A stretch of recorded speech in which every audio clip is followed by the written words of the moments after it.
Hello मेरे प्यारे दोस्तों, नमस्कार। स्वागत है आपका हमारे यूट्यूब चैनल विद्या कोचिंग कुरान। जैसा कि आपको हम पिछले वीडियो में आपको यूक्लिड की कुछ अवधारणाएं, परिभाषाएं और अपग्रहति पढ़ा दिया था। आपसे कहा था कि अगले वीडियो में हम आपको एक थ्योरम लेके आएंगे, यूक्लिड की थ्योरम, यानी कि चैप्टर क्लास 9 के चैप्टर नंबर 5 में यूक्लिड की तो परिभाषाएँ, अपग्रहति और अवधारणाएँ सब पढ़ लिए हम लोग। अब हमको करना है क्या, थ्योरम करना है, थ्योरम अप्लाई करना है। ठीक है, थ्योरम को कैसे हम प्रूव करेंगे, कौन कौन से थ्योरम है, उन सभी थ्योरम को आज हमको पढ़ना है। ठीक है, थ्योरम को पढ़ने के बाद आज हम करेंगे क्वेश्चन। ऐसे ऐसे कुछ क्वेश्चन हैं जो बेसिक जिसकी अप्लाई करेंगे यहाँ पे हम, और देखते हैं क्वेश्चन को सॉल्व करने का नज़रिया जो है काफ़ी अच्छा तरीका रहेगा। उस क्वेश्चन को जब सॉल्व करेंगे तो आपको दिखाएंगे, देखिए ये चीज़ यहाँ क्यों अप्लाई होती है, ये कहाँ से कहाँ ये चीज़ आई, ये सब चीज़ों को ध्यान में रखते हुए हम लोग क्वेश्चन को सॉल्व करेंगे। ध्यान से देखिएगा, हम आज प्रमेय नंबर जैसे पहला लाए हैं, पहला हो गया, दूसरा हो गया, और ये क्या है, कुछ अपग्रहति हैं पैरेलल लाइन की। फिर प्रमेय नंबर दूसरा लाए हैं, दूसरा के बाद क्या है हमारा तीसरा है, तीसरा के बाद हमारा कुछ क्वेश्चन है, जैसे ऐसे क्वेश्चन है। आप कहेंगे आप इस क्वेश्चन में है क्या चीज़, हम दिखाएंगे इस क्वेश्चन में हम यूक्लिड चाचा ने क्या उनकी एप्लीकेशन है, क्या थ्योरम है, क्या अप्लाई करना है, कैसे सॉल्व करते हैं, ये सब क्वेश्चन को दिखाएंगे। फिर उसके बाद कुछ ऐसे क्वेश्चन हैं इस तरह के दिखाएंगे, एग्जाम्पल क्वेश्चन है या एग्जाम्पल 5-6 क्वेश्चन लाए हैं। फिर उसके बाद जाकर के आज हम लोग ख़त्म कर देंगे। ठीक है, तो सबसे पहले इस वीडियो को देखने से पहले आप कोशिश ये कर लीजिएगा कि हमारा पहला वाला वीडियो ज़रूर देख लीजिएगा, तभी आपको अच्छे से समझ में आएगा। क्योंकि हम यहाँ पे यूक्लिड चाचा की कुछ ऐसे डिफिनीसन और उनकी अपग्रहति और अवधारणाओं का यूज करके हम यहाँ पे क्वेश्चन को सॉल्व करेंगे और थ्योरम को प्रूव करेंगे।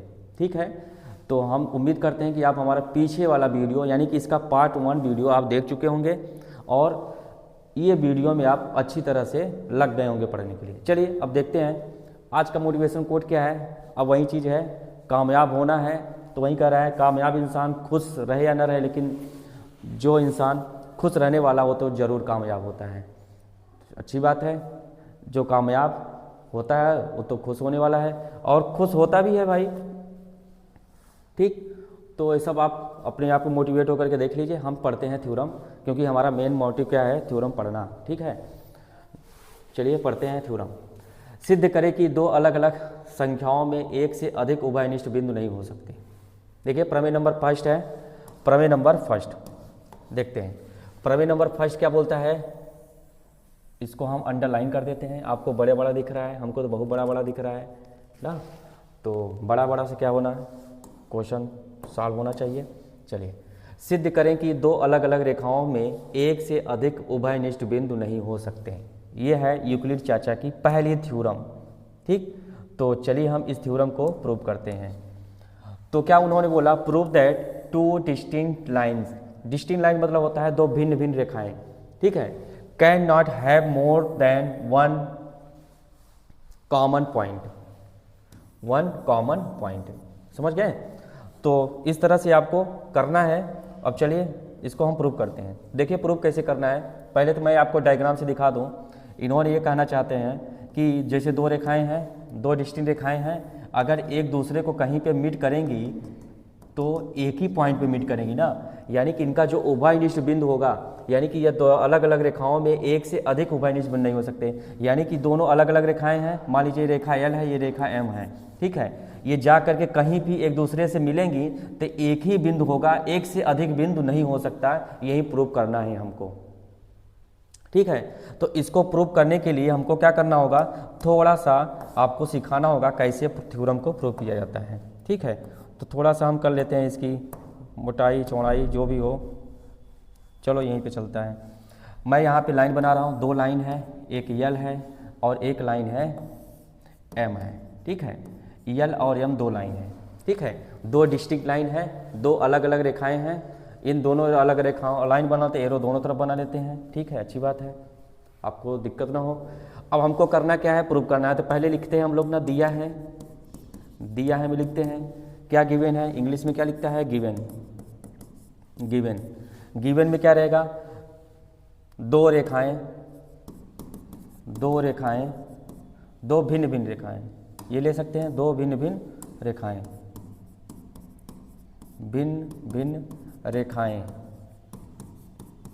क्या लिखेंगे, एक है एल तथा एम है, ये दिया हुआ है, दो भिन्न भिन्न रेखाएं एल और एम है। दिया है के बाद क्या लिखेंगे, हमको सिद्ध करना है, सिद्ध करना है। क्या सिद्ध करना है, प्रूव दैट। क्या सिद्ध करना है, ये इंग्लिश में लिखता रहता है, प्रूव दैट। सिद्ध क्या करना है कि अलग अलग रेखाओं में एक से अधिक उभयनिष्ठ बिंदु नहीं होते हैं। तो क्या लिखेंगे, यही लिखेंगे, अलग अलग रेखाओं में एक से अधिक उभयनिष्ठ बिंदु नहीं हो सकते। ठीक है, इतना हमको प्रूव करना है। ये चीज़ें देखिए, अब आपके एग्जाम में तो आएगा थ्योरम नंबर फर्स्ट को प्रूव करके दिखाइए, मैं प्रूव करके दिखा रहा हूँ कैसे कैसे आपको लिखना है, आपके एग्जाम में जैसे आ गया, और मैं सब तरीका सिखाऊंगा। ठीक है, पहला क्या लिखा, गिवन दिया है, दूसरा क्या लिखा, सिद्ध करना है। अब तीसरा क्या रहेगा, उपपत्ति। ठीक है, इन तीन चीज़ों से आपको गुजरना पड़ेगा। उपपत्ति मतलब होता है अब हम प्रूव करने जा रहे हैं। ठीक है, अब हम प्रूव करने जा रहे हैं, अब प्रूव करेंगे। ठीक है, अब कैसे प्रूव करना है ये चीज़ें हमको दिखाना होगा। किसी भी थ्योरम को प्रूव करने से पहले आपको क्या करना होगा, उसको पहले स्टेप में ये दिखाना होगा क्या क्या चीज़ दिया गया है, क्या क्या चीज़ दिया है क्वेश्चन में, वो चीज़ लिखेंगे। उसके बाद क्या सिद्ध करना है उसको लिखेंगे। फिर उसके बाद अगर कुछ कंस्ट्रक्शन करनी हो, रचना करना हो तो उसको भी देखते हैं। अगर कुछ कंस्ट्रक्शन नहीं करना है तो नहीं लिखते हैं। फिर आते हैं उपपत्ति पे, फिर उपपत्ति में ही हम जो चीज़ प्रूव करते हैं उसी चीज़ को लिखते हैं। ठीक है, प्रूव करने का जो प्रोसीजर होता है किसमें होता है, उपपत्ति में होता है। यानी कि अब हम प्रूव करने जा रहे हैं, इसको इंग्लिश में बोलते हैं प्रूव। ठीक है, यानी कि अब प्रूव करने जा रहे हैं। अब प्रूव करने जाएंगे, जो चीज़ इन्फॉर्मेशन दिया हुआ है उसी से हम यूज करके हम क्या करेंगे, प्रूव करेंगे। ठीक, चलिए प्रूव करते हैं। अच्छा, प्रूव करने के लिए भी सोचना पड़ेगा।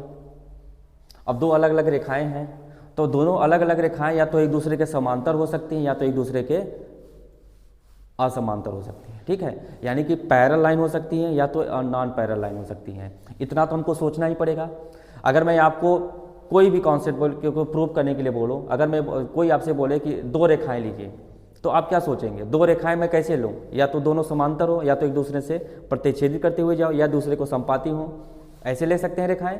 यानी कि अगर दो रेखाएं लो, या तो दोनों रेखाएं एक दूसरे के समांतर हो या दोनों रेखाएं एक दूसरे को प्रतिच्छेदित करें या दोनों रेखाएं एक दूसरे के क्या हो, संपाती हो। संपाती मतलब coincident, parallel, non parallel, intersecting line. ठीक है, यानी कि अगर दोनों रेखाएं अगर कॉन्सिडेंट हो जाएंगी, यानी कि इसके को एक से अधिक उभयनिष्ठ बिंदु हो जाएंगे। यानी कि एक रेखा जो होती है अनंत बिंदु से मिलकर बनती है, उसी के ऊपर एक और रेखा आ जाएगी तो क्या हो जाएगा, इसके कई बिंदु उभयनिष्ठ हो जाएंगे, यानी कि कॉमन बिंदु हो जाएंगे, कॉमन पॉइंट हो जाएंगे, यानी एक से अधिक बिंदु मिल जाएंगे। अच्छा, दो रेखाएं आपस में समांतर है तो यानी इनका कोई भी कॉमन पॉइंट नहीं होगा, ये आपको पता होना चाहिए। यानी कि अगर इस दूसरे से अगर कोई कॉमन पॉइंट हो जाएगा, यानी कोई पॉइंट अगर इनको मैच हो गया, एक ही पॉइंट पे आ जाए, जैसे इसका एक पॉइंट लिया, इसका एक पॉइंट लिया, ये दोनों एक ही बिंदु पे आ जाएं, एक ही पॉइंट पे मतलब एक ही जगह पे आ जाएं, तो ऐसा पॉसिबल नहीं होता है। पैरेलल लाइन में आपको याद करना पड़ेगा, समांतर रेखाएं क्या होती हैं, जिनका कोई कॉमन एंड पॉइंट नहीं होता है। ठीक है, अब नॉन पैरेलल लाइन में क्या होता है, इंटरसेक्टिंग लाइन, इसमें क्या होता है, केवल एक उभयनिष्ठ बिंदु होता है। यही हमको प्रूव करना है कि दो रेखाएं के एक से अधिक उभयनिष्ठ बिंदु नहीं होते हैं, केवल एक ही उभयनिष्ठ बिंदु होता है, यही प्रूव करना है। अब दोनों रेखाएं संपाती होंगी तो कितने होंगे, बहुत ढेर सारे उभयनिष्ठ बिंदु होते हैं, इसीलिए इनको बोलते हैं इनफाइनाइट सोल्यूशन, यानी कि इसके कई ढेर सारे बिंदु कॉमन होंगे। ठीक है, उसको तो हम लोग आगे देखेंगे, पहले यहाँ इसको प्रूव करते हैं। तो यहाँ पे हमको मानना पड़ेगा, दो केस लेके चलना पड़ेगा। पहला केस क्या, case number first. Case number first में क्या लेके चलना पड़ेगा, माना कि दोनों रेखाएं क्या हैं, समांतर हैं। केस नंबर फर्स्ट में क्या लेंगे, माना दोनों रेखाएं समांतर हैं, एल और एम दोनों क्या हैं, समांतर हैं। Let M parallel to N, या लिख सकते हैं let M parallel to N, M parallel to L. ठीक है, ये मान के चलेंगे, ये हम मान के चलेंगे कि एम किसके पैरेलल है, एल के पैरेलल है, इतना मानेंगे। अगर एम ए के पैरेलल है तो अगर इसको और भी भाषा में लिख सकते हो, माना एम ऐसे लिख सकते हो, रेखा M तथा N एक दूसरे के समांतर है। इतना भी आप लिख सकते हैं। इसको आप शॉर्टकट में लिखना चाहते हैं M पैरेलल टू L, ऐसे लिख सकते हैं। इसका मतलब यह हुआ M L के समांतर हैं। पिछले वीडियो में हमने आपको बताया था जब दो रेखाएं समांतर होती हैं तो इनको इस तरह से रिप्रेजेंट करते हैं M पैरेलल टू L, समझ गए, M L के समांतर हैं। ये बताइए, अगर हमने अभी बताया आपको, जब वहाँ पे ये भी हमने बताया था डिफिनीशन, जो कि यूक्लिड चाचा ने बताया था, पैरेलल लाइन की डिफिनीशन क्या बताया यूक्लिड चाचा ने, कि जब दो रेखाएं समांतर होती हैं उनका कोई एंड पॉइंट नहीं होता है, उनका कोई कॉमन एंड पॉइंट नहीं होता है। अतः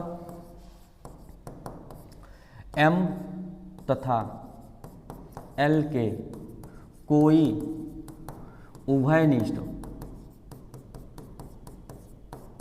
बिंदु नहीं हो सकते। किसके अकॉर्डिंग? यूक्लिड के अनुसार, ठीक है। यूक्लिड के अनुसार M तथा L के कोई उभयनिष्ठ बिंदु नहीं हो सकते। क्यों? क्योंकि दो समांतर रेखाएं कभी भी एक दूसरे को इंटरसेक्ट नहीं करती हैं, और जब इंटरसेक्ट करेंगे तो एक उभयनिष्ठ बिंदु होता है, ठीक है। अब होगा क्या, दोनों रेखाओं के कोई भी कॉमन एंड पॉइंट नहीं होता। यूक्लिड चाचा ने भी बोला था यूक्लिड के अनुसार, अतः हम बोल सकते हैं M और L के कोई उभयनिष्ठ बिंदु नहीं हो सकते। यानी कि अगर दो रेखाएं समांतर हैं, अगर जैसे दो रेखाएं समांतर हैं तो इनका बिंदु इनके बिंदु से कोई भी कॉमन नहीं होगा। ये केस नंबर फर्स्ट से हो गया। अब हम करेंगे क्या, केस नंबर सेकेंड डालेंगे। केस नंबर सेकेंड में हम देखेंगे, हो सकता है कि उभयनिष्ठ को करा दूं। क्या क्या हो सकती है संभावनाएं? संभावना ये हो सकती है कि M L के पैरेलल न हो। अभी क्या था, M L के क्या था, पैरेलल था। अब M L के पैरेलल न हो। पैरेलल न होने का मतलब इस तरह से सिंबल बनाते हैं, तो लिखेंगे क्या, यदि M N के समांतर न हो तब। जब समांतर नहीं होगा तब हम क्या करेंगे, बोलिए, ये केस आ जाएगा। जब समांतर नहीं होगा तो ये केस आ जाएगा। अब ये केस आएगा तो क्या होगा, यहाँ पे एक बिंदु पे टच करेगा, ठीक है, एक बिंदु पे टच करेगा। तो मान लेता हूँ कि रेखा L जो है दो बिंदु से, पहले इसकी जैसा मानना पड़ेगा ना, कि जैसा कह रहा है ना, दो अलग अलग रेखाएं में एक से अधिक उभयनिष्ठ बिंदु होते नहीं होते सकते हैं। तो मान के चलता हूँ, इनके अनुसार मान के चलता हूँ कि दो से एक से अधिक उभयनिष्ठ बिंदु होते हैं, तो मानना पड़ेगा। तो हमने क्या चला, मान लिया, ठीक है। तो चलिए इसको हम मानते हैं। मानते किधर हैं, लिखेंगे किधर, जगह ही नहीं है। तो जगह होने के लिए थोड़ा सा हम क्या करेंगे, नए पेज पे जाते हैं। तो क्या लिख लेते हैं नए पेज पे, चलो अच्छा यहाँ लिख देते हैं। क्या लिखेंगे, हमने क्या लिखा था, M पैरेलल नहीं है किसके, L के। M L के समांतर नहीं है, तो हम लिख सकते हैं क्या, ये लिख दिया। अगर नहीं होंगे तो इसका मतलब हम मान लेते हैं तथा, और भी कुछ मान लेते हैं, तथा, या ऐसे ले लेता हूं, माना P तथा Q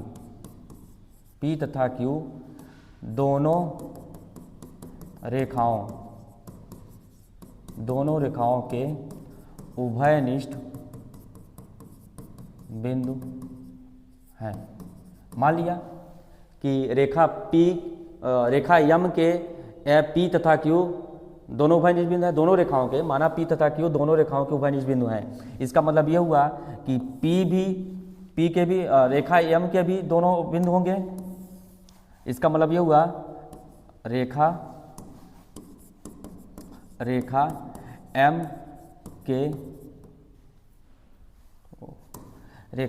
के दो बिंदु P तथा Q होंगे। अगर P और Q दोनों रेखाओं के उभयनिष्ठ बिंदु हैं, कहने का मतलब यह है, जैसे ये रेखा हमारा क्या है, L है, और ये रेखा हमारा क्या है, M है। अगर इसके भी P है बिंदु, इसके भी B है, Q है बिंदु, इसके भी P और इसके भी Q ना, अगर दो अलग अलग बिंदु हैं दोनों रेखाएं के, और दोनों क्या है, P और Q दोनों रेखाओं के अलग अलग बिंदु हैं, ये उभयनिष्ठ तभी हो सकते हैं जब ये रेखा इसके जस्ट संपाती हो जाए, इसके जस्ट संपाती हो जाए, ठीक है। यानी कि अब हम इसका यूज करेंगे, इसमें हम यूक्लिड चाचा की एक थ्योरम या एक एक्जियम्स यूज करेंगे। अब जानते हैं कौन सा एक्जियम दिखाते हैं आपको एक्जियम दिखाते हैं।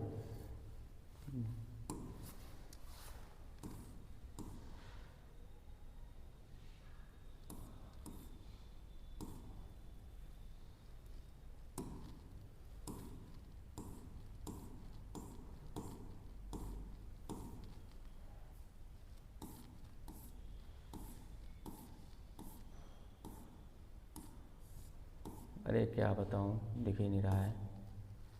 चलिए नहीं दिख रहा है, कोई दिक्कत नहीं है। चलिए बताते हैं एक्जियम कौन सी थी।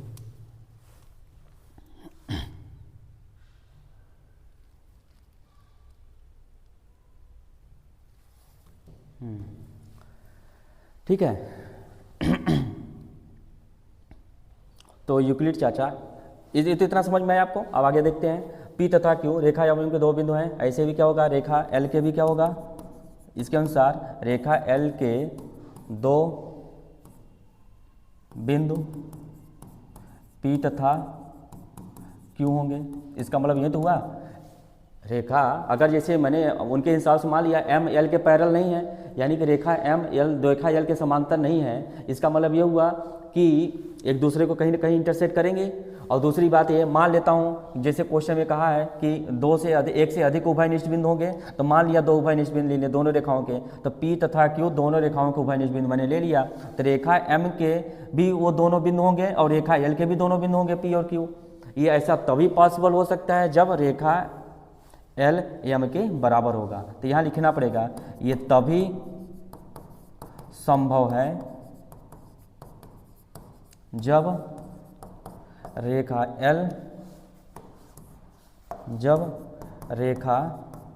एल रेखा एम के संपाती होगा। ठीक है, तभी संपाती होगा। क्यों? क्योंकि दो उभयनिष्ठ या ऐसे दो बिंदुओं से केवल एक ही रेखा खींची जा सकती है। इसका मतलब ये हुआ कि दो बिंदुओं से केवल एक ही रेखा खींची जा सकती है। अब ये बताइए अगर ये दोनों बिंदुओं से देखा जाए, ये दोनों बिंदु कॉमन होंगे, तो ये बताइए ये रेखा इसके जब संपाती होगी तभी एक रेखा खींची जा सकती है, अलग अलग दो रेखाएं नहीं हो सकती। अगर ये पी और क्यू अलग अलग बिंदु ले लूँ, ये पी और क्यू अलग अलग बिंदु मैं ले लूँगा, तो बात समझिएगा दो बिंदु सेम ही है ना, यहाँ भी पी और क्यू, यहाँ भी पी और क्यू है। इन दोनों बिंदुओं से सिर्फ एक ही रेखा खींची जा सकती है, क्योंकि यूक्लिड चाचा ने बोला था कि दो भिन्न भिन्न बिंदुओं से केवल एक ही रेखा खींची जा सकती है, दो अलग अलग रेखा नहीं खींची जा सकती है। ठीक है, ये तभी पॉसिबल हो सकता है जब ये रेखा पूरी की पूरी इसी के ऊपर आ जाए, यानी कि ये पूरी की पूरी ये क्या हो जाए, संपाती हो जाए, यानी कि ये रेखा यल इसी के जस्ट आ जाए, यम रेखा यल के जस्ट ऊपर आ जाए, तब पी और क्यू क्या हो जाएगा, कोइंसिडेंट हो जाएंगे, यानी पी और क्यू एक ही बिंदु पे आ जाएंगे। ये तभी पॉसिबल होगा। इसका मतलब हमने जो माना था वो क्या हो गया, गलत हो गया। इसलिए सिद्ध होता है कि एक ही बिंदु से होकर गुजरती हैं। इसका मतलब ये सिद्ध हो गया कि इसके सिर्फ एक ही उभयनिष्ठ बिंदु होते हैं। अगर एक से अधिक उभयनिष्ठ बिंदु होंगे तब एक ही रेखा होगी, दोनों रेखाएं एक दूसरे के संपाती हो जाएंगी। ठीक है, यानी कि दो भिन्न भिन्न रेखाएं हैं, अगर वो एक दूसरे को इंटरसेक्ट करती हैं तो सिर्फ एक ही बिंदु पे इंटरसेक्ट करेंगे, अलग अलग बिंदु पे नहीं, एक से अधिक बिंदु पे नहीं। क्यों? क्योंकि अगर मैं दो बिंदु ले लूंगा तो दोनों बिंदुओं से सिर्फ एक ही रेखा होकर गुजरती है। यहाँ कितनी रेखाएं हैं, दो रेखाएं हैं, और क्वेश्चन में कितनी रेखाएं बोला है, दो रेखाएं बोला है। देखिए ना, ये दो अलग अलग रेखाओं से एक से अधिक उभयनिष्ठ बिंदु नहीं हो सकते हैं, यही सिद्ध करना है। इसका मतलब हमारा सिद्ध हो गया कि दो से अधिक उभयनिष्ठ बिंदु बिल्कुल नहीं हो सकते। अतः यह हमारी कल्पना के बहुत दूर है। यह हमारी कल्पना से जो हमने कल्पना किया था कि पी और क्यू दो बिंदु हैं, वो हमारी कल्पना क्या हो गई, गलत हो गई। तो यहाँ लिख सकते हैं अतः यहाँ हमारी कल्पना गलत हो गई, ये इतना लिख सकते हैं, गलत हो गई। इसलिए सिद्ध होता है कि दो भिन्न भिन्न रेखाओं से, सिर्फ दो भिन्न भिन्न रेखाओं के केवल एक ही उभयनिष्ठ बिंदु हो सकते हैं। सिद्ध होता है कि सेम टू सेम आगे वाला पोर्शन वही कि दो भिन्न भिन्न रेखाओं से के एक से अधिक उभयनिष्ठ बिंदु नहीं हो सकते। क्लियर हुआ? हमने बाकी अच्छे से, काफ़ी अच्छे से इसको हमने आपको क्लियर कराया है। मेरे प्यारे बच्चों, इतना ध्यान दीजिएगा। नहीं समझ में आया है तो एक बार फिर से पीछे जा कर के आपको देखना पड़ेगा, ठीक है? क्योंकि ये थ्योरम है, थ्योरम को समझना बहुत ज़रूरी है। जब आप समझेंगे तो आपको इंटरेस्ट आएगा पढ़ने में, थ्योरम को पढ़ने में इंटरेस्ट आएगा। और बेसिक चीज़ें जितना ही आप क्लियर करते जाएंगे उतना ही आपका इंटरेस्ट ज्योमेट्री के प्रति बढ़ता जाएगा। अगर आपको ज्योमेट्री में अच्छा करना है, खूब अच्छा आपको मार्क्स लाना है, खूब बढ़िया सा इंटरेस्ट लाना है, तो एक एक चीज़ें आपको क्लियर करना होगा। तो मैंने क्लियर करने की बहुत कोशिश की और मेरे ख्याल से आपको समझ में आ गया होगा, ठीक है? तो लिख लीजिए, वीडियो को पॉज करके आप इसको लिख सकते हैं, ठीक है? आगे बढ़ें तो मेरे ख्याल से आप समझ गए होंगे, पीछे करेंगे तो आपको समझ में आ जाएगा, ठीक है? अब हम करते हैं क्लीन, इरेज करते हैं, आते हैं दूसरे नंबर पॉइंट पे। पॉइंट हमारा दूसरा क्या है? समानांतर रेखाएं upgrade, parallel axiom, parallel line axioms. Parallel line axioms क्या होती है इसको देख लेते हैं, ठीक है? पैरेलल लाइन एक्सियम्स क्या होती है? समांतर रेखाएं। पैरेलल लाइन एक्सियम्स क्या होती है इसको देख लेते हैं, ठीक है? कह रहा है यदि P किसी दी गई रेखा, कोई एक रेखा है, ये कोई ये रेखा L है, ठीक है? कोई रेखा L है के बाहर एक बिंदु P है, यहाँ P है, ठीक है? देखिए इसका भी बहुत यूज होगा, समझ लीजिए। यही बस नहीं, पूरे line and angle, geometry, triangle सब जगह यूज किया जाएगा। देखेंगे आपको एरिया जब निकालेंगे पैरेलल तो बहुत जगह यूज किया जाएगा। इसीलिए छोटी छोटी बातें बता रहा हूँ, आप जानकारी के लिए रखे रहिए। इसीलिए आपको एक एक चीज़ें क्लियर होती जाएगी, वहाँ भी क्लियर होगा, यहाँ भी क्लियर होगा। यदि P किसी दी गई रेखा के बाहर एक बिंदु है तो P से गुजरने वाली रेखा के समांतर एक और केवल एक ही रेखा खींची जा सकती है। ये इन्होंने अपनी अपग्रिथ में बताया था, यूक्लिड की अपग्रिथ में ये पॉइंट क्लियर है। अगर कोई एक रेखा यल है, अगर कोई रेखा यल है, उसके बाहर कोई बिंदु P है, तो इस P से इस रेखा के समांतर सिर्फ केवल एक ही रेखा समांतर खींची जा सकती है, इसके अलावा कोई रेखा नहीं खींची जा सकती है। अगर इस रेखा के समांतर रेखा खींचा, बिंदु P से होते हुए कोई रेखा खींचूं तो केवल एक ही रेखा खींची जा सकती है। इसको याद कर लीजिए मेरे भाई, इसको याद करना बहुत ज़रूरी है, इसको दिमाग पर रखना बहुत ज़रूरी है, क्योंकि इसकी ज़रूरत आगे पड़ने वाली है, ठीक? तो ये आपको पता होना चाहिए। आगे बढ़ते हैं हम, तीसरा प्रमेय number second, theorem number second. अब हम देखते हैं सेकेंड थ्योरम को। सेकेंड थ्योरम क्या कहता है? सिद्ध करें कि जो रेखाएं किसी दी गई रेखा के समांतर हैं तो वे क्या होती हैं? समांतर होती हैं। Prove that the lines which are parallel to a given line are parallel. अब इसका मतलब क्या हुआ? जो रेखाएं किसी दी गई रेखा के समांतर हैं तो वे क्या होती हैं? समांतर होती हैं। इस थ्योरम को हम लोग प्रूव करेंगे। चलिए, सिद्ध करें कि जो रेखाएं किसी दी गई रेखा के समांतर हैं तो वे समांतर होती हैं। कहने का मतलब यह है कि जैसे कोई एक रेखा L है और एक रेखा है M, क्या है? M। कह रहा है कि जो रेखाएं किसी दी गई रेखा के समांतर हैं, रेखा L और M किसके समांतर हैं? आपस में समांतर हैं। जैसे ये इसके क्या है? समांतर हैं। तो एक तीसरी रेखा है, ये भी क्या होगी? तो दी गई रेखा के समांतर है। यानी कि क्या कहना चाहता है? सिद्ध करें कि जो रेखाएं किसी दी गई रेखा के समांतर हैं तो वे रेखा क्या होगी? समांतर होंगी। मान लेता हूँ 3 रेखाएं हैं, यहाँ 2 रेखा, एक और रेखा की बात करता है L M N, 3 रेखा ले लिया, L और M और N, 3 रेखा ले लिया। तो हमको सिद्ध करना है क्या?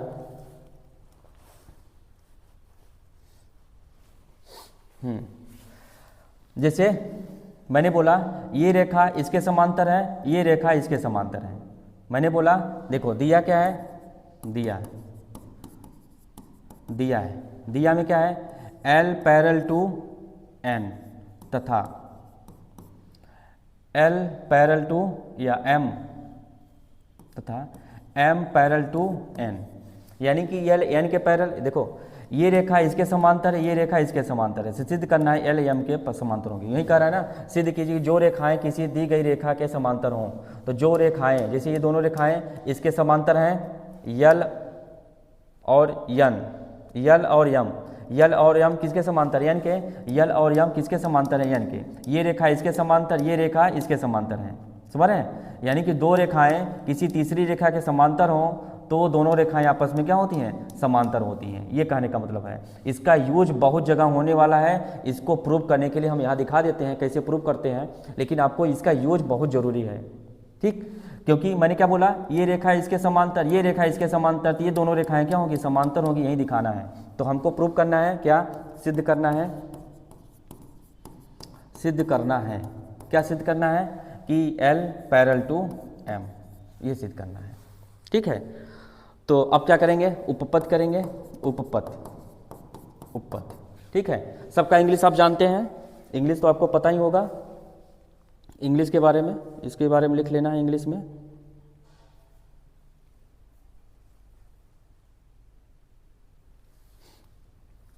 ठीक है, इसको लिखेंगे गिवन, प्रूव दैट है, मतलब प्रूव्ड, इस तरह से लिखना है, लिख लेंगे आप, ठीक है। अच्छा ये बताइए एल एम के क्या है, प्रूव करना है, एल एम के समांतर, ठीक है। एल एन के समांतर है और एल एम एन के समांतर है। अब हमको शुद्ध करना है कि एल एम के समांतर है, ठीक है। तो करते हैं, चलिए करते हैं, इसको देखते हैं।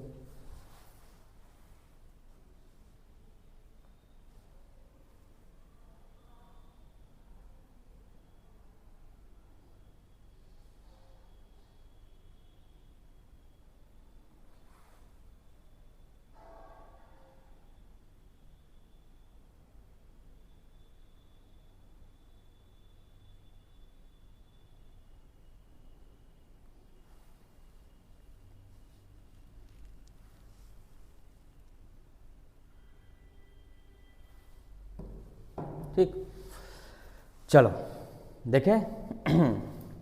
अच्छा देखो, एक चीज़ जान लीजिए आप लोग, जब किसी को किसी के चीज़ किसी के साथ प्रूफ किया जाता है, अगर कुछ भी इधर उधर की थ्योरम न मिले, कुछ भी सीधा तरीका न मिले प्रूफ करने के लिए, तो एक उल्टा तरीका होता है प्रूफ करने का।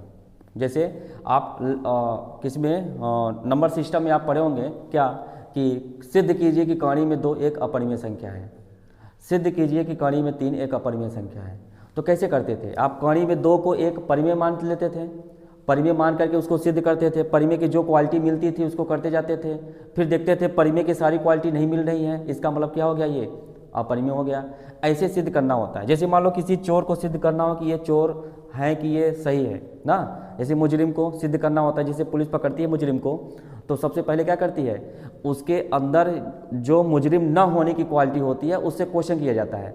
वो कहता है कि मैं चोर नहीं हूँ, तो उससे ये पूछा जाता है, चलो चोर नहीं हो तो चोर न होने की कुछ शर्त मैं तुमसे रखता हूँ, अगर वो सारे शर्त तुम्हारे में मैच हो गए तो ठीक है, तब तुम चोर नहीं हो, अगर मैच नहीं हो तो इसका मतलब तुम क्या हो, चोर हो। कहने का मतलब ये है कि किसी चीज़ को अगर प्रूव करना हो तो आप उल्टे तरीके से भी प्रूव कर सकते हैं। जैसे अगर L को M के समांतर दिखाना है तो हम ये भी बोल सकते हैं L M के समांतर नहीं है, ऐसे लेके चलते हैं। अगर नहीं है दिख गया तो इसका मतलब समांतर नहीं है, अगर नहीं है दिख गया इसका मतलब समांतर है। तो कहने का मतलब ये है, देखिए मैं कैसे लेके जा रहा हूँ, माना, तो मानते हैं पहले, माना रेखा L रेखा M के समांतर नहीं है, नहीं है, इसका मतलब L M के समांतर नहीं है, तो इसका मतलब जरूर एक उभयनिष्ठ बिंदु रहा होगा। तो हम बोल सकते हैं क्या यहाँ, और शॉर्टकट में लिख सकते हैं क्या, L not parallel to M, इस तरह से लिख सकते हैं शॉर्टकट में, L M के पैरेलल नहीं है। इसका मतलब यह हुआ L तथा M का एक उभयनिष्ठ बिंदु P होगा। मान लेता हूँ उभयनिष्ठ बिंदु क्या है, P है। अगर रेखा L M के समांतर नहीं है, जैसे देखो यहाँ डायग्राम बना दे रहा हूँ, एक रेखा L है और एक रेखा M है, समांतर नहीं होगा तो कहीं पे जाकर के मिलेंगी ना, यहाँ पे मान लो तो पॉइंट कहाँ पे मिल रही है, पॉइंट P पे मिल रही है, यानी कि P एक उभयनिष्ठ बिंदु होगा उन दोनों का, होगा ना। अभी तो इसको पहले प्रूव किया था, एक उभयनिष्ठ बिंदु होते हैं, ठीक है। तो P एक उभयनिष्ठ बिंदु होगा। तो ये बताइए जब L और M का उभयनिष्ठ बिंदु क्या है, P है, तो क्या L और M के समांतर N होगा, यानी कि यल के समांतर एन होगा, एम के समांतर एन होगा, नहीं हो सकता। इसका मतलब यह हुआ, हम जानते हैं क्या क्या कि एल पैरेलल टू किसके हैं, किसके हैं, एन के हैं। एल किसके समांतर हैं, एन के समांतर हैं। अब बताइए दो रेखाएं जब समांतर होती हैं तो उसका कोई उभयनिष्ठ बिंदु नहीं होता है, और यानी कि यल पैरेलल एन के पैरेलल है, एक मिनट, यल अगर एन के पैरेलल है तो मैं एक लिख सकता हूं क्या कि रेखा एन से, या से न लिखो, रेखा एन रेखा एल के क्या लिख दूं, समांतर लिख दूं। ये जो चीज़ मैंने बोला हूँ वही चीज़ लिखना है क्या। देखो अगर आप अपनी भाषा में लिखना चाहते हो तो लिख सकते हो। क्या मैंने बोला कि यल और यम अगर समांतर नहीं है तो इसका मतलब ये कहीं एक बिंदु पे उभयनिष्ठ बिंदु होगा, कहीं पे कट करेंगे उभयनिष्ठ बिंदु होगा। अगर दो रेखाओं के उभयनिष्ठ बिंदु हैं तो ये तीसरी रेखा से बराबर समांतर तो बिल्कुल नहीं हो सकती। ऐसे बताइए, तीसरी रेखा मैं खींचा हूँ, कहाँ ये तीसरी, एक मिनट, ये तीसरी रेखा मान लो कौन सा है, एन है, एन। ये है हमारा कौन सी रेखा, एम। ये हमारी कौन सी रेखा है, एल। ठीक है, एक एल है और एक एम है। अगर यल और यम एक दूसरे को इंटरसेक्ट करेंगी तो एक तीसरी रेखा क्या है, एन है। क्या एन यल के समांतर होगी, क्या एन पी के समांतर होगी, नहीं होगी, क्योंकि ये भी आगे के उभयनिष्ठ बिंदु हो जाएंगे। ठीक है, अगर वो आपस में पैरेलल नहीं है तो ये इन सबके पैरेलल में नहीं होगा। इसका रीजन बताना पड़ेगा क्या कि यल एन के समांतर है तो रेखा एन यल का, रेखा एन ऐसे नहीं बोल सकते, और यहाँ लिख सकते हैं चूँकि हम जानते हैं यल एन के समांतर हैं, इसलिए L parallel to M not parallel to M नहीं हो सकता। ये लिख सकते हैं, नहीं हो सकता, ये लिख सकते हैं। यानी कि यल एन के पैरेलल है तो यल एम के पैरेलल नहीं हो सकता, मतलब समांतर नहीं हो सकता। रेखा यल एम के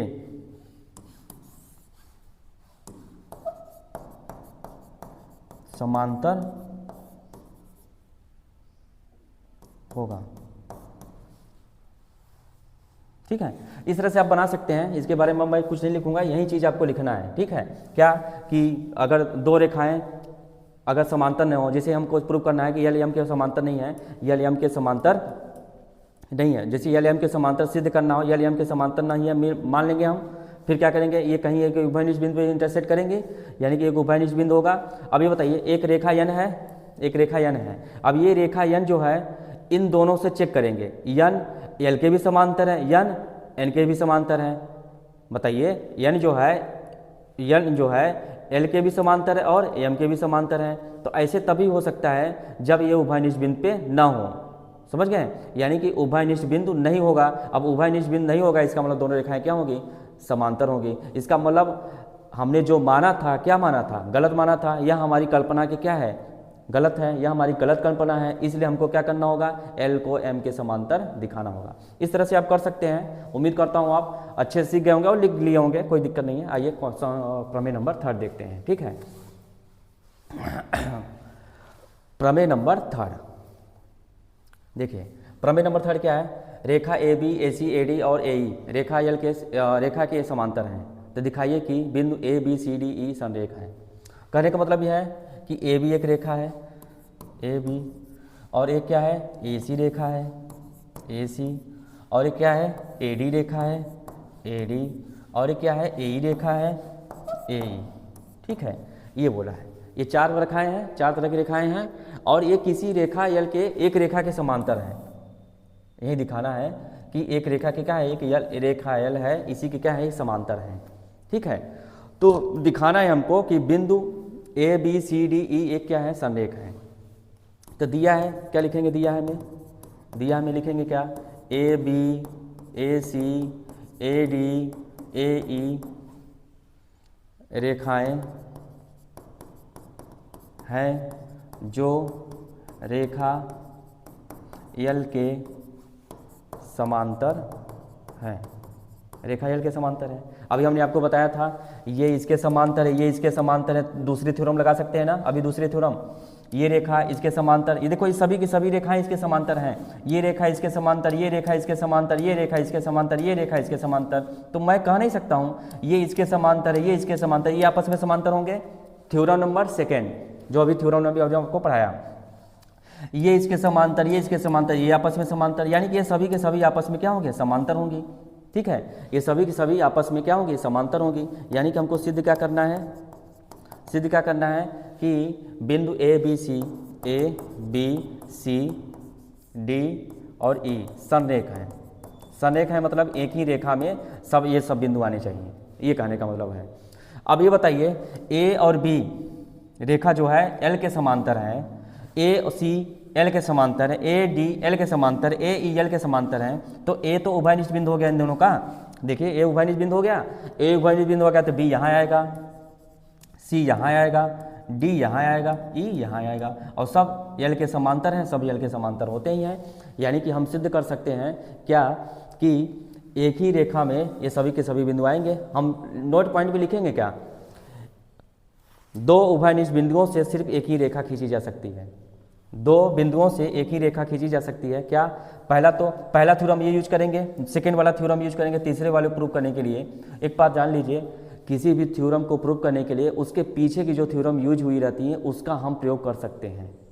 समझ गए? जैसे इस थ्योरम में हम एक थ्योरम सेकंड का यूज कर रहे हैं। सेकंड थ्योरम क्या है कि जब दो आपस में समांतर होती हैं, जब दो रेखाएं किसी तीसरी रेखा के समांतर होती हैं तो वो भी आपस में क्या होती हैं, समांतर होती हैं। ठीक है, जैसे जो दोनों रेखाएं क्या हैं, एक तीसरी रेखा की समांतर है तो ये भी क्या होगी, समांतर होंगी। क्लियर? इसका मतलब ये हुआ तो समांतर होगी। अब सबका बिंदु क्या है, एक ही बिंदु है, उभयनिष्ठ बिंदु मिल गया एक। अब बिंदु जब ए उभयनिष्ठ बिंदु, इसका दूसरा बिंदु क्या है, बी है तो एक रेखा हो गई, ए है तो इसका उभयनिष्ठ बिंदु सी है तो सी रेखा हो गई, ए है तो डी है तो सीधी रेखा हो गई, ए है ई है तो सीधी रेखा हो गई। यानी कि A B C D E एक संरेख बिंदु हो गए। इस तरह से हम सिद्ध कर सकते हैं।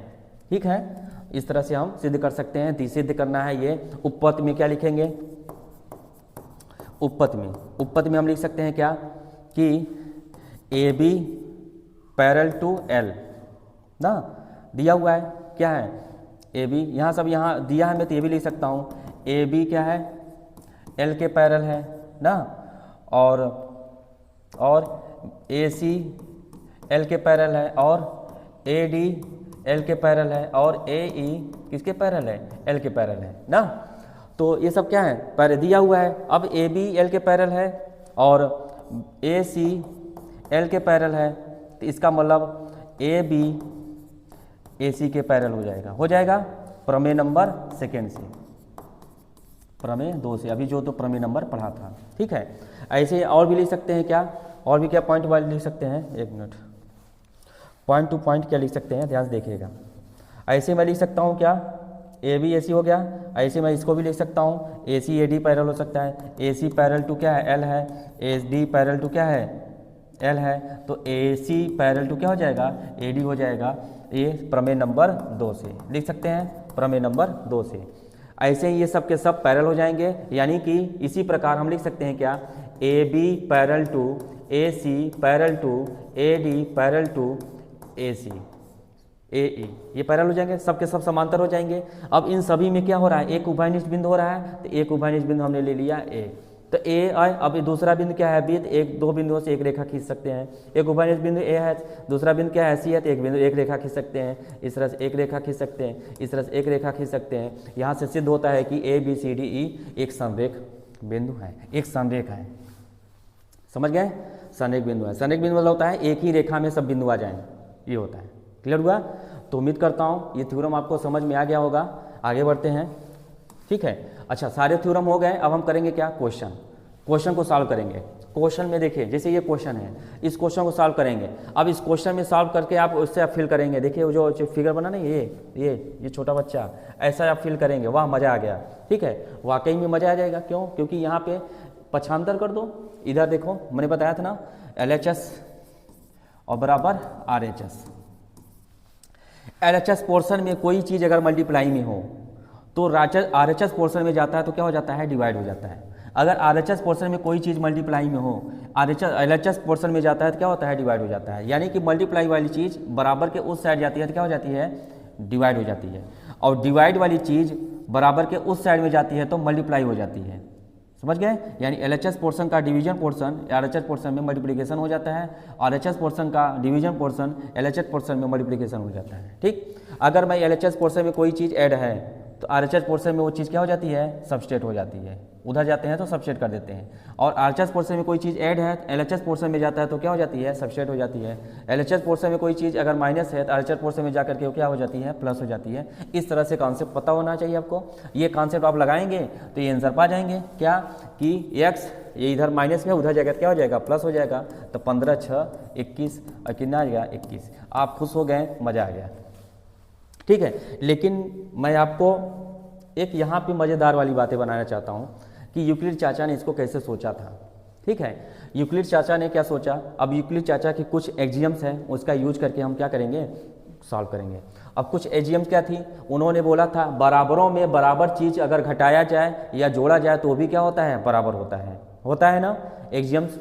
उन्हीं एक्सियम्स का हम यूज करेंगे। तो यहाँ लिखिए, अगर ये चीज़ आपस में बराबर हैं तो इनमें हम क्या चीज़ें, बराबर चीज़ें जोड़ दें या बराबर चीज़ें घटा दें। जैसे 6 बराबर 6, ये बराबर चीज़ें हैं, हाँ या ना, ये है बराबर, ये है बराबर, ये आपस में बराबर है, ये आपस में बराबर हैं, तो बराबरों को बराबर में क्या कर दें, जोड़ें या घटाएं, सब आपस में क्या होता है, बराबर होता है। यानी कि अगर हम जोड़ दें तो देखो 6 में से 6 घट गया, क्या आएगा, x, और 15 और 6 कितना हो जाएगा, 21, तो x बराबर 21 आ जाएगा। तो रीजन देंगे क्या, बराबरों में बराबर जोड़ने पर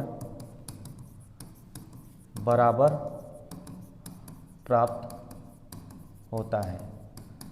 ठीक है, ये रीजन देना पड़ेगा, बराबरों में बराबर जोड़ने पर बराबर प्राप्त होता है। यूक्लिड चाचा ने ये कहा था। ठीक है, आगे बढ़ते हैं। देखिए ये क्वेश्चन है, अब ये क्वेश्चन है हमारे पास, क्या कर रहा है, यदि ए बी सी एक रेखा पर स्थित 3 बिंदु हैं, बी एक और सी की बीच है, इससे है बी ए और सी के बीच में है। चलो यहाँ बीच में बोल दिया। ठीक है, ये हमने पहले से डायग्राम बना दिया था जिससे कि हमें दिक्कत ना हो ज़्यादा। अब देखिए ए बी, ए देखो कह रहा है ना कि ए और सी के बीच में क्या है, बी है, ए और सी के बीच में बी है। तो हमको सिद्ध करना है क्या, कि A B plus B C बराबर C A, A B plus B C बराबर सी ए। तो चलो इसको हम क्या करते हैं, थोड़ा सा मिटा देते हैं, लिखने की क्या ज़रूरत है। यहाँ पे हम डायग्राम बनाते हैं, एक बिंदु ए है, एक बिंदु सी है, एक रेखा हो गई, इसके बीच में कोई पॉइंट बी है, ए बी बना लिया। ठीक है, अब क्या करना है, दिया है, लिखेंगे दिया है, क्या दिया है, दिया है में ये एक रेखा ए बी सी एक रेखा है, ए बी सी एक रेखा पर बिंदु है, ये लिख देंगे, एक रेखा पर बिंदु है जहाँ बी ए सी, ए और सी के मध्य में है। जो चीज़ दिया हुआ है क्वेश्चन में वही चीज़ लिख देते हैं।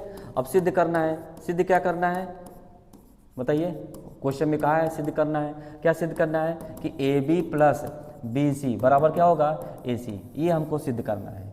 ठीक है, इसको सिद्ध करना है। अब सिद्ध करने के बाद हमको क्या करना होगा, आगे क्वेश्चन करना होगा। तो फिर क्या करेंगे, उपपद, चलिए उपपद करते हैं, उपपद। अब मेरे प्यारे बच्चों देखो उपपद कैसे करेंगे। ठीक है, इसको सॉल्व कैसे करेंगे, पहले इसको देखते हैं, ध्यान में रख के सॉल्व करेंगे। अच्छा, जो चीज़ दिया हुआ है उसी का यूज करेंगे। दिया क्या है, ए बी सी, यही दिया हुआ है, 3 बिंदु है, एक रेखा में है। ठीक है, अब हम यहाँ पे एक्सियम्स नंबर सेकेंड यूज करेंगे, सॉरी कौन सा, चौथा एक्सियम जानते हैं आप लोग, नहीं जानते हैं चौथा एक्सियम्स क्या है, आपको नहीं मालूम, दिखाएं आपको, चलिए दिखा देते हैं, लेकिन दिखाएंगे तो समय लगेगा, चलो यहीं पे बता देते हैं। ठीक, A B plus B C बराबर ए सी है। ठीक है, अब इसको हम करते हैं सॉल्व। ठीक, अब कैसे करें solve, A B plus B C बराबर ए सी। एक्सियम्स नंबर 4 दिखाना पड़ेगा, नहीं तो हम दिखा देते हैं, एक्सियम्स नंबर 4 दिखाते हैं।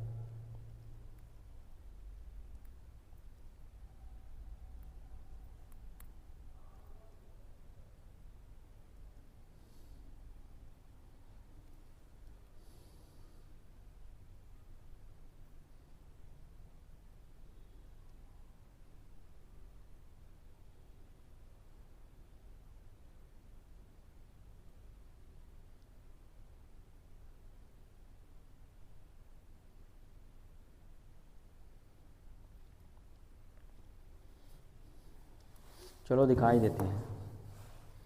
इंपोर्ट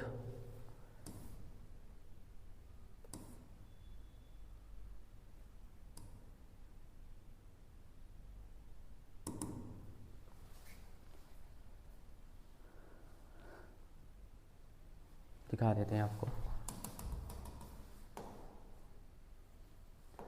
तीसरा चौथा, वे वस्तुएं जो एक दूसरे के संपाती होती हैं वे एक दूसरे के बराबर होती हैं। ये आपको पता होना चाहिए, यही चीज़ मैंने कहना चाहता था। वे वस्तुएं जो एक दूसरे के संपाती होती हैं वे एक दूसरे के बराबर होती हैं। Those things which are coincident with each other are equal to each other. ठीक है, कहने का मतलब यह है जैसे ए बी और ये क्या है बी सी है ना। अब क्या आ रहा है, एक दूसरे के कोइंसाइड, मतलब कि जैसे इसको ले आया यहीं पे इसको कोइंसाइड कर दिया, यानी कि ये क्या बन जाएगा ए बी सी, यानी कि ए बी और ए सी को मिला दिया तो ये भी क्या बन गया ए सी बन गया। और भी तरीके से जानना चाहते हैं तो देखिए और तरीका क्या है। ठीक है, क्या मैंने बोला वे वस्तुएं जो एक ही दूसरे के संपाती होती हैं। जैसे एक वस्तु ये है ए बी और एक वस्तु क्या है सी डी है। ठीक है, अब ए बी को अब सी डी को ए बी को ऊपर ले जाइए, अब कोइंसाइड कर जाए, संपाती हो जाए, तो यानी कि एक दूसरे के क्या होंगे ये बराबर होंगे। तो जैसे अभी आप क्वेश्चन क्या था, अभी आपका क्वेश्चन क्या था उसको देखते हैं। ठीक, देखिए क्वेश्चन क्या था, ये कहाँ से आ गया, ट्रेन बनने आ गई। ठीक, तो इंपोर्ट करते हैं।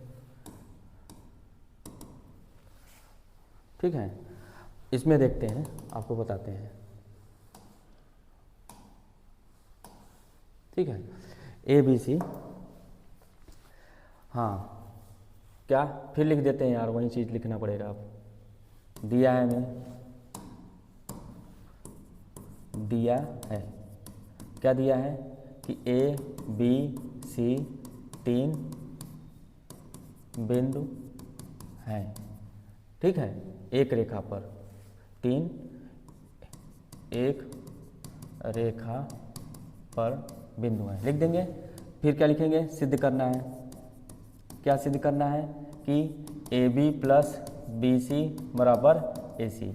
और हमारा डायग्राम क्या था, ए यहाँ क्या था सी था, यहाँ क्या है बी है। ठीक है, तो अभी हमने आपको बताया, क्या बताया, जब दो वस्तुएं एक दूसरे के संपाती होती हैं तो दोनों क्या होती हैं बराबर होती हैं। यानी कि ए बी और बी सी, ए बी और बी सी, यानी ए सी लाइन है, देखो ध्यान समझिएगा, ए सी एक लाइन है और एक कौन सी है ए बी, और एक कौन सी है बी सी। ठीक है, अब हम क्या किए, ए बी को ले जाकर के यहाँ सेट किया और बी सी को ले जाकर के यहाँ सेट किया, तो ये आपस में क्या हो गए, कोइंसाइड हो गए इस ए सी से। यानी कि ए बी जो है और बी सी इस ए सी लाइन के क्या हो गए, कोइंसाइड हो गए, यानी सब पाती हो गए ना। अगर एक ही वस्तुएं आपस, जैसे भिन्न भिन्न वस्तुएं एक ही चीज़ें के संपाती होती हैं तो वो भी आपस में क्या होती हैं बराबर होती हैं। एक्सियम्स नंबर चौथा हम लोग यूज करेंगे, चौथा एक्सियम्स। ठीक है, वे वस्तुएं, यहाँ लिखेंगे वे वस्तुएं जो एक दूसरे के संपाती होती हैं वे बराबर होती हैं। ये एक्सियम्स का यूज करके हम इसको प्रूव कर लेंगे। ठीक है, यानी कि ए बी यहाँ सेट हो जाएगा, बी सी यहाँ और पूरी तरह संपाती हो जाएगा, यानी A B plus B C बराबर क्या हो जाएगा ए सी के बराबर हो जाएगा। इस तरह से हम प्रूव कर सकते हैं। ठीक है, तो ये सब एक्सियम का यूज करके हम इस क्वेश्चन को सॉल्व कर सकते हैं। आइए आगे बढ़ते हैं। क्वेश्चन नंबर नेक्स्ट, ये भी क्वेश्चन क्या है, ए सी बराबर दिया है क्या बी सी, क्या दिया है ए की बिंदु सी, बिंदु ए और बी के बीच में है, ए और बी के बीच में क्या है सी है। चलिए देखते हैं क्या दिया हुआ है, ए सी इक्वल टू बी सी, ये दिया हुआ है, ये दिया है। ठीक है, ए सी इक्वल टू बी सी सिद्ध करना है। सिद्ध क्या करना है कि ए सी इक्वल टू 1/2 ए बी। बहुत आसान है, देखो दिख नहीं रहा है, देखिए ये आपस में बराबर हैं, ठीक है, यानी पूरा इसको सिद्ध करना है तो आधा नहीं हो जाएगा, आपको तो दिख रहा होगा। लेकिन इसको मैथ की ज्योमेट्री की भाषा में यूक्लिड चाचा ने कैसे सिद्ध किया था इसको हमें देखना है, ठीक है। अब यहाँ लिखेंगे उपपत्ति, ठीक है। उपपत्ति में यूज क्या करेंगे, जो दिया हुआ है उसी से सिद्ध करना है। जैसे AC बराबर क्या दिया है BC, ठीक है। अब हम करेंगे क्या, कुछ चीज़ें यूक्लिड की कुछ एक्जियम यूज करेंगे इसमें। जैसे बराबरों को बराबरों में जोड़ा जाए तो बराबर मिलता है, बराबर में बराबर घटाया जाए तो बराबर मिलता है, ठीक है। तो जो शेषफल होता है वही बराबर मिलता है। तो कहने का मतलब ये है, अगर मैं AC दोनों तरफ बराबर कर दूं, ये दिया हुआ है, ये क्या है, दिया है, ये क्या है, दिया है, लिख दिया। अब AC बराबर BC है, AC और AC दोनों तरफ बराबर कर दिया, AC। अब मैं इन दोनों को जोड़ दिया, चलिए जोड़ देते हैं, ठीक है। बराबर में बराबर, देखो ये बराबर है, ये बराबर है, बराबर में बराबर जोड़ेंगे तो वो भी क्या आएगा, बराबर आएगा। AC प्लस AC बराबर क्या आ जाएगा, BC प्लस AC, यही आएगा। यानी कि क्या हो जाएगा, 2 टाइम्स ऑफ AC ये हो जाएगा, और बराबर BC और AC, ये क्या हो जाएगा हमारा, AB हो जाएगा ना। क्या लिखेंगे, प्रमेय नंबर कौन सा, अभी तीसरा पढ़ाए थे ना, प्रमेय नंबर तीसरे से, ठीक है। प्रमेय नंबर तीसरा नहीं समझे, देखिए प्रमेय नंबर तीसरा ये क्या होती है आपस में, तीसरा नहीं जी, अभी पढ़े थे ना, प्रूफ किए थे ना, कहाँ गया, चलो अच्छा हाँ, इसको तो बराबर में बराबर जोड़ेंगे तो क्या लिखेंगे, ये एक्जियम्स, यानी कि बराबरों में यहाँ लिखना पड़ेगा, बराबरों में बराबर जोड़ने पर बराबर प्राप्त होता है, ठीक है। बराबर में बराबर जोड़ने पर बराबर प्राप्त होता है। इस तरह से बेसिक चीज़ें से सॉल्व कर सकते हैं। अब हम लिख सकते हैं AC बराबर AB का हाफ, इस तरह से ये प्रूव किया जा सकता है, AC AB का हाफ है। प्रमेय नंबर, इसको प्रमेय नंबर यूज करेंगे। जैसे अभी BC और AC को जोड़ करके AB लिखे थे, तो एग्जाम्पल नंबर जो अभी क्वेश्चन किए थे उसके बराबर हो गया, तो प्रमेय नहीं यूज कर सकते हम, इसमें या कैसे यूज करेंगे, एक्जियम्स यूज करेंगे। एक्जियम्स यानी कि यूक्लिड की एक्जियम्स यूज किया है हमने, ठीक है, एक्जियम्स, क्लियर। आगे ये क्वेश्चन नंबर नेक्स्ट, अब कह रहा है दिए गए चित्र। अब देखिए हमारे पास यही 2 क्वेश्चन बचे हैं, उसके बाद हम लोग खत्म हो जाते हैं, ठीक है, खत्म क्वेश्चन कर लेते हैं, ठीक है। आइए देखते हैं, कह रहा है एक चित्र में त्रिभुज ABC है, चलिए बना लेते हैं, एक त्रिभुज ABC बना लेते हैं, ऐसे आराम से ABC बना लिया। दिया है जिसमें AB बराबर क्या दिया है, BC, दिया क्या है, दिया है कि AB बराबर BC, ये दिया हुआ है। और क्या दिया हुआ है, BX बराबर BY, ठीक है। और त्रिभुज में दिया हुआ है कि BX बराबर BY, यानी कि यहाँ पे मैंने कोई X पॉइंट ले लिया और यहाँ पे कोई ले लिया Y। ये चित्र दिया हुआ रहता है, चित्र में ऐसे बना हुआ था, BS इक्वल टू BY, ऐसे बना लिया। ये हमारा क्या है, X है, ये चित्र है, ठीक है। अब हमको दिखाना क्या है, सिद्ध करना है। क्या सिद्ध करना है, सिद्ध करना है कि AX equal to CY, AX equal to क्या होगा, CY, ये सिद्ध करना है, ठीक है।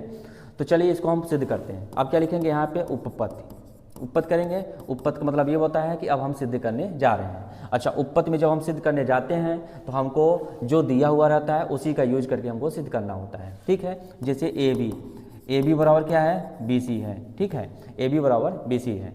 और क्या दिया है, BX बराबर BY। अच्छा, AB को हम टुकड़ों में लिख सकते हैं, हाँ चलिए लिख लीजिए। AB को टुकड़ों में AX प्लस BX लिख दिया, और BC को टुकड़ों में लिख सकते हैं BY प्लस YC लिख सकते हैं इतना, हाँ। चलिए आगे बढ़ते हैं। अब हम जानते हैं क्या, AX इक्वल टू CY, ये जानते हैं हम लोग ना, सॉरी ये तो सिद्ध करना है, और भी दिया हुआ है ना, और भी दिया हुआ है BX इक्वल टू BY। चलिए लिखते हैं BX इक्वल टू BY।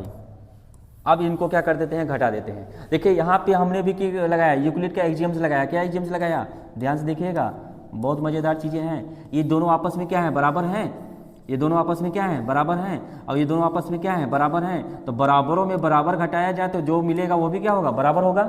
हाँ या ना, वही चीज़ मैंने किया, बराबरों में बराबर घटाऊँ तो जो मिलेगा वो भी क्या होगा, बराबर होगा। अब घटाइए इसमें से तो क्या मिलेगा आपको, ए एक्स, ये बी एक्स कैंसिल हो जाएगा, यहाँ से बी वाई कैंसिल हो जाएगा, तो क्या आएगा Y C, A X equal to C Y, ये लिखेंगे, प्रूफ हो जाएगा। तो रीजन लिखना पड़ेगा, बराबरों में बराबर घटाया जाने पर शेषफल भी बराबर होता है। ये एक्जियम्स है, ये यूक्लिड की क्या है, एक्जियम्स है। इस एक्जियम्स का यूज करके हम लोग क्या करते हैं, सॉल्व किए। ठीक है तो बहुत आसान, लेकिन लिखने का तरीका ये होता है, ऐसे सॉल्व किया जाता है। ठीक है, एक्जियम्स का यूज करके। ठीक है, आगे बढ़े, क्वेश्चन नंबर नेक्स्ट 10। ठीक है, और भी है क्या क्वेश्चन, नहीं यही है क्वेश्चन नंबर 10। चलिए देखते हैं। अब इसमें क्या कर रहा है, चित्र नहीं बना हुआ है, चलिए चित्र बना देते हैं। ठीक है, चित्र ऐसे बना हुआ था, देखिएगा, ऐसे, फिर ऐसे, फिर ऐसे। ठीक है, 1 2 यहाँ 3, यहाँ 4, ऐसे बना हुआ था, 1 2 3 4। ठीक है, दिया हुआ है कोण में, दिया है क्या, दिया है क्या, कोण एक बराबर क्या है, कोण 3, और कोण 2 बराबर क्या है, कोण 4, ये दिया हुआ है, और कोण 3 बराबर क्या है, कोण 4 है, ये दिया हुआ है। ठीक है, सिद्ध करना है, क्या सिद्ध करना है, कोण 1 बराबर क्या होगा, कोण 2। ये तो आपको दिख रहा है, कोण 1 3 के बराबर, और कोण 2 4 के बराबर ना, और कोण 3 4 के बराबर, ये इसके बराबर, ये इसके बराबर, ये इसके बराबर, और 3 4 के बराबर, तो ये है कि 2 के बराबर हो ही जाएगा। तो आराम से दिख रहा है आपको, लेकिन इसको मैथमेटिकली भाषा में यूक्लिड चाचा ने कैसे प्रूव किया था, इसको देखते हैं। ठीक है, अब यहाँ लिखेंगे उपपत्ति, क्या लिखेंगे, उपपत्ति में आते हैं। अब हम जो चीज़ दिया हुआ है उसी का यूज करेंगे, जैसे कोण 1 बराबर क्या है, कोण 3। ठीक है, अब एक और यूज करते हैं, और कोण 3 बराबर क्या दिया है, कोण 4। ठीक है, अब यहाँ से हमें 2 चीज़ दिख रहा है, अभी जैसे हमने बताया था ना, दो बराबर चीज़ें, या ऐसे लिख सकते हैं, जैसे ये दोनों बराबर हैं आपस में, है ना, है एक ही वस्तु, या दो भिन्न वस्तु एक ही वस्तु के बराबर होते, तो दो भिन्न वस्तुएं आपस में क्या होती हैं, बराबर होती हैं। ये अभिगृहित यूक्लिड चाचा की थी, एक्जियम्स थी ना, हाँ या ना, दो भिन्न वस्तुएं एक ही वस्तुएं के बराबर हों तो भिन्न वस्तुएं आपस में क्या होती हैं, बराबर होती हैं। जैसे ये इसके बराबर है, ये इसके बराबर है, तो एक किसके बराबर हो जाएगा, 4 के बराबर हो जाएगा। लिख सकते हैं, तो क्या लिखेंगे, दो भिन्न वस्तुएं एक ही वस्तुएं के बराबर हो तो वे बराबर होती हैं, वे वस्तुएं बराबर होती हैं, तो वे वस्तुएं क्या होती हैं, बराबर होती हैं। ठीक, यानी कि ये रीजन हमको लिखना पड़ेगा, 1 3 के बराबर है और 3 4 के बराबर, तो 1 4 के बराबर हो जाएगा, इस तरह से हमको दिखाना था। ठीक, 1 4 के बराबर हो गया। अब हमने देखा कि 2 4 के बराबर है, ये क्या है, दिया है, ये क्या है, दिया है, ये क्या है, दिया है। रीजन देना पड़ेगा भाई, कहाँ से आया, कैसे आया, दिया है। 1 4 के बराबर गया, ये भी रीजन दे दिया। अब क्या दिया है, 2 4 के बराबर है, 2 किसके बराबर है, 4 के, ये भी क्या है, दिया है। ठीक है, अब 1 4 के बराबर है और 2 4 के बराबर है, यानी कि 4 1 के बराबर है और 4 2 के बराबर है। देखिए, दो भिन्न वस्तुएं एक ही वस्तु के बराबर हैं, यानी कि दोनों भिन्न वस्तुएं क्या होंगी, आपस में बराबर होंगी। यानी कि मैं लिख सकता हूँ आगे क्या, कि एंगल 1 बराबर एंगल 4, और सेम रीजन यही लिखेंगे जो ये रीजन लिखा हुआ है, सेम टू सेम रीजन, कि दो भिन्न वस्तुएं एक ही वस्तु बराबर होती हैं तो ये क्या होती हैं, बराबर होती हैं। इस तरह से हम सेम रीजन लिख देंगे, इस तरह से हमारा क्या हो जाता है, प्रूफ हो जाता है, angle 1 equal to angle 4, sorry angle 1 equal to angle 2, angle 1 equal to angle 2, इस तरह से हमारा प्रूफ हो जाता है। देखिए, दो भिन्न वस्तुएं एक ही वस्तु बराबर, तो दोनों क्या होती हैं, बराबर होती हैं। ये चीज़ हमने प्रूफ कर दिया। तो आज का होता है ख़त्म। तो हमारा चैप्टर नंबर 5 यूक्लिड की अवधारणाएं खत्म हो गया है। इसके एक्सरसाइज थ्योरम सब करा डाले हैं, सब परिभाषा पढ़ा दिए हैं। अब हम लोग मिलते हैं आपको नेक्स्ट वीडियो में। अब नया चैप्टर आपसे लेके आएंगे, लाइन एंड एंगल। ठीक है, लाइन एंड एंगल आपको लेके आएंगे और नया चैप्टर काफ़ी अच्छे तरीके से पढ़ाएंगे। ठीक है, तो वेट करिए अगले वीडियो तक के लिए। तब तक के लिए बाय, नमस्कार।